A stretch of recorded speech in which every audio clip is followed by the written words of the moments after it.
Assalamu alaikum friends, today we'll discuss how to disable snap layout in Windows 11.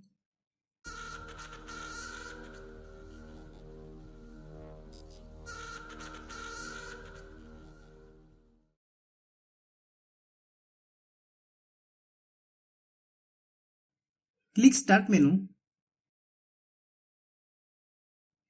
click Settings, click System,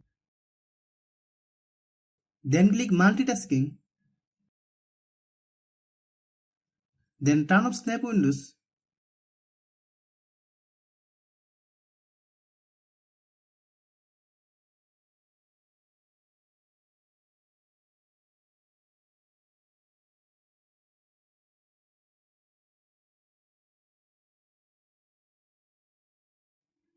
Thanks for watching.